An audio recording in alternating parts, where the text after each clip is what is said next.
500 মিটারের মধ্যে 2বার টোল নেওয়া আসলে কতটুকু যুক্তিসঙ্গত এটা আপনারাই বলেন। আমরা সাধারণত যারা ট্যুর ট্রাভেল করি, স্পেশালি বাইকার যারা, তাদের জন্য সবচেয়ে কমন প্লেস হচ্ছে মাওয়া।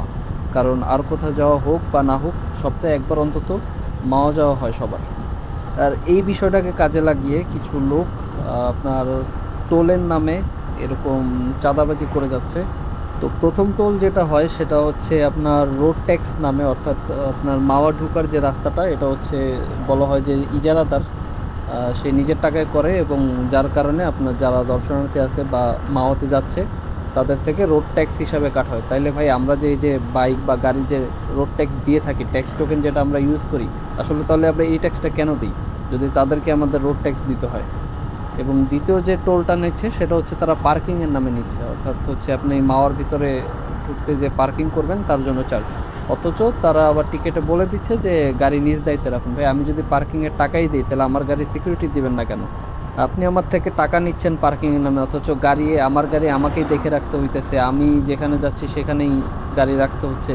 তাহলে আমি আপনাকে কেন টাকা দিচ্ছি পার্কিংয়ের নামে? আপনার যদি পার্কিংয়ের টাকা নিতে হয়, আপনি একটা স্পেসিফিক এরিয়া নেন, বাউন্ডারি দেন, যেখানে যারা বাইক রাখবে তাদের থেকে আপনি পার্কিং চার্জ নিন।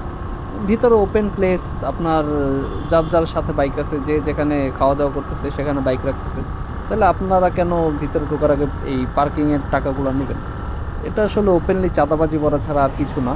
আর এটা যে আমার মনে হয় না যে এটা প্রশাসন জানে না, প্রশাসনও জানে, এবং তারা সকলে সাপোর্ট নিয়ে হয়তো বা এই জিনিসগুলো হচ্ছে। বাট এটা আসলে উচিত কি উচিত না, এটা আপনারা ডিসাইড করেন।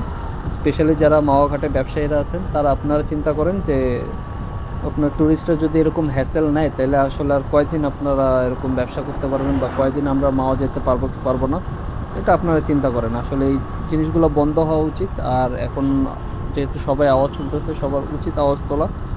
বা টোল নেওয়াটা কি যুক্তিযুক্ত কিনা, এগুলো চিন্তা করে আপনারা একটা ব্যবস্থা গ্রহণ করবেন। ততদিন পর্যন্ত মাওয়া আসলে বয়কট করা উচিত, এবং আমরা মাওয়া বয়কট করলাম, আমিও বয়কট করলাম। আমরা এগুলো ঠিক না হওয়া পর্যন্ত আর কোথাও যাই বা না যাই, অন্তত মাওয়াতে যাব না।